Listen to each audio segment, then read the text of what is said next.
काल फलटण शहरामध्ये एक कठीण घटना घडलेली आहे।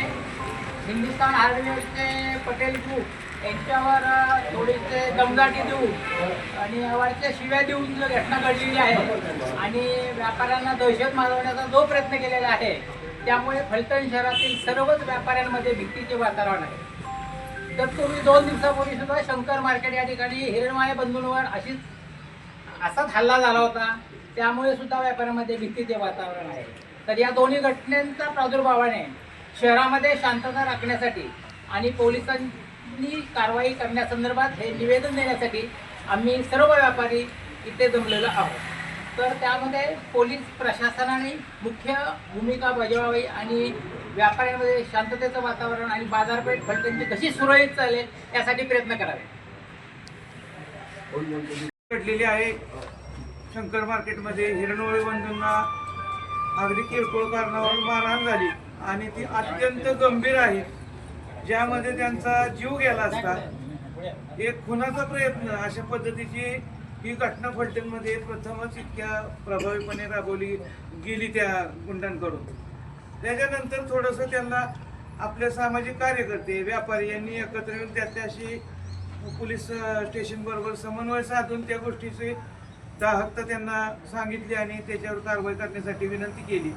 परंतु ही घटना घडत असताना काल मुख्य बाजारपेठ जी आहे, जो एसटी स्टँडचा आणि शिवाजी चौक आंबेडकर चौक जो आहे त्या मधल्या रस्त्याला रस्त्याने झालेल्या बाचाबाचीचं रूपांतर व्यापाऱ्यांच्यावरती जाऊन हल्ला करण्यापर्यंत पोहोचलं आणि नशिबाचा भाग की तिथील व्यापारी सावध झाले आणि एकत्र येऊन थोडीशी तिथं आपली बाजू सांभाळण्याचा प्रयत्न केला। पण अशा घटनेमध्ये जर परत आणि एखादी घटना जर घडली असती तर ती फारच विचित्र आणि चुकीची घडली असती। व्यापारी पेठेत रोजच बारीक सारीक घटना घडत असतात, बारीक सारीक भांडणं तंटे होत असतात, पण हे जे मूळ आता स्वरूप इतकं प्रचंड प्रमाणात झालेलं आहे, हे भीषण स्वरूप पाहता एक फलटणचं नावरूप चुकीच्या मार्गाला जात आहे असं दिसतंय आणि यात पोलीस प्रशासन काहीच काम करत नाही अशातला काही भाग मी म्हणत नाही, पण त्यांचं कुठंतरी काहीतरी कमी पडतंय। पेट्रोलिंग होणं गरजेचं आहे, रोड रोमिओंना रोखणं गरजेचं आहे, ड्रिंक अँड ड्राईव्ह याच्यासाठी काम करणं गरजेचं आहे। महिलांसाठी होणाऱ्या ज्या काही असुविधा आहेत त्याच्याकडे लक्ष देणं गरजेचं आहे। त्या गोष्टीवर प्रशासनाने वेळेत लक्ष घालावं एवढंच मी याच्यातून सांगतो। व्यापारी संघटनेच्या मार्फत आम्ही विजिट करत आहोत। अशा गोष्टी फलटण शहरासाठी निंदनीय आहे आणि ज्याप्रमाणे धुळे आणि नाशिक या ठिकाणी जो पोलिसांनी राग दाखवून हे धुळे शहर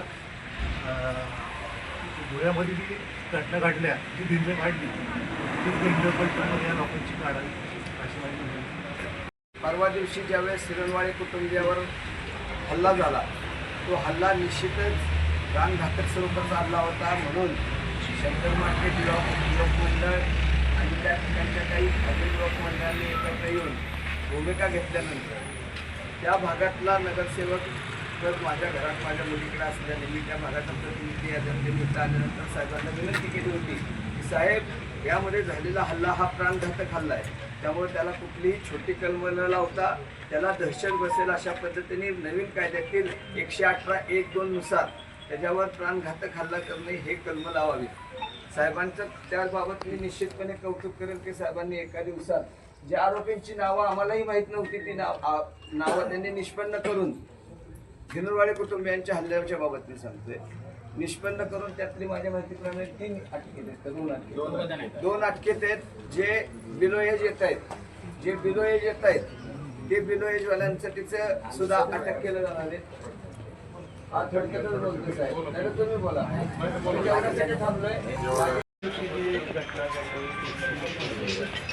आणि गंभीर जे आहे त्या दृष्टीने आपण त्या कामगिरी ओळखतो किंवा कायद्याच्या कक्षेमध्ये जे कलम लावायला पाहिजे होती ती सर्व रायटिंगची असतील किंवा प्राणघातक हल्ल्याची असतील ती सर्व लावलेली आहेत आणि आरोपीच्यासाठी 3 टीम आपण रवाना केलेल्या आहेत। तो माननीय वरिष्ठांची सरकारच्या वेगळ्या गोष्टीमध्ये किंवा या गुन्ह्यामध्ये लक्ष आहे ते मार्गदर्शन करतात। त्या मार्गदर्शनाखाली आपण व्यवस्थितपणे तपास चालू आहे।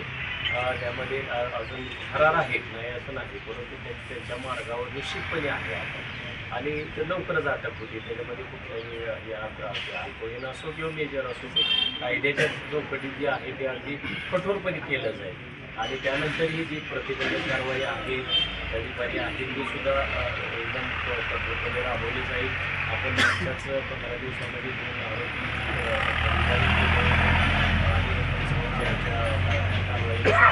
आणि काही प्रस्ताव आपल्याकडे अजूनही प्रोसेसमध्ये आहेत, जी गुंड आहेत किंवा रेकॉर्डवरचे गुन्हेगार आहेत त्यांच्यावरती ते कारवाईचे प्रस्तावही प्रोसेसमध्ये आहे. त्याचबरोबर जो मागच्या 10 दिवसामध्ये जो गुन्हा घडला त्याच्या चेन्सची रॉबरीचा एका व्यापाऱ्यावरती, ते बी व्यापारी उद्योगच उद्योग ते काय आपल्या तिथले नसले तरी सुद्धा ते एक उद्योगच होते, तरीसुद्धा त्यांची चैन आपण 20 तोळे जे असे त्याच्यावर ज्यांनी वेगळ्या प्रकारे खंडणीसारखा प्रकार केला होता त्यातले 10 रुपये आपण 1-2 दिवसामध्ये अटक करून त्यांचे PCR वगैरे जे आहे ते कायदेशीर प्रक्रिया पूर्ण केलेली आहे.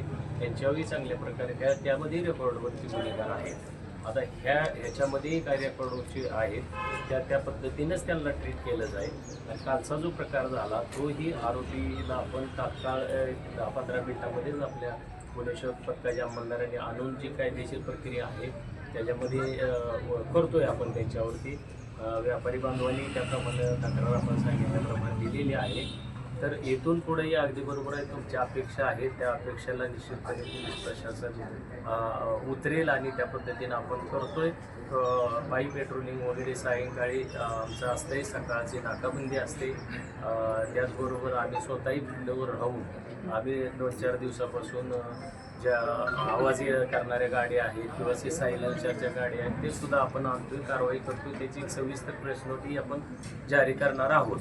पण त्या सर्व कारवाई झाल्यानंतर कारवाई म्हणून ते अद्यापर्यंत केलेली नाही, परंतु दररोज गाड्या आणण्याचं आणि त्यांच्यावर सुद्धा कारवाई करण्याचं चालू आहे. त्याचबरोबर कॉलेजमध्ये जे असे करतात त्या ठिकाणी सुद्धा साध्या वेशामध्ये असतील, त्याचबरोबर आपले अचानक नाकाबंदी लावून तिथंसुद्धा अजूनही स्ट्रॉंग कारवाई करणं अपेक्षित आहे. त्याप्रमाणे निश्चितपणे केली जाईल आणि कायदा सुव्यवस्था राखण्यासाठी जे काही कठोर पावलं उचलणं पोलीस प्रशासन आमच्याकडून माननीय वरिष्ठांच्या मार्गदर्शनाखाली निश्चितपणे केलं जाईल आणि कुठल्याही व्यापाऱ्यावरती असं इथून पुढे होऊ नये त्यासाठी मी कालही माझा पर्सनल मोबाईल नंबर असेल, त्याचबरोबर डायल 112चा असेल, आमच्या गुन्हे शोध पथकाची काय अंमलदारांचा असेल, गोपनीय अंमलदारांचा असेल नंबर आपण व्यापाऱ्यांच्या ग्रुपवरती अध्यक्षांच्या माध्यमातून टाकलेला आहे.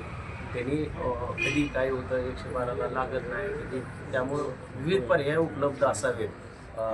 जे पीडित लोक आहेत त्यासाठी माझ्या पर्सनल मोबाईलवरती करू शकता, आमच्या अंमलदाराच्या मोबाईलवरती करू शकता, पोलीस स्टेशनच्या मोबाईलवरती करू शकता.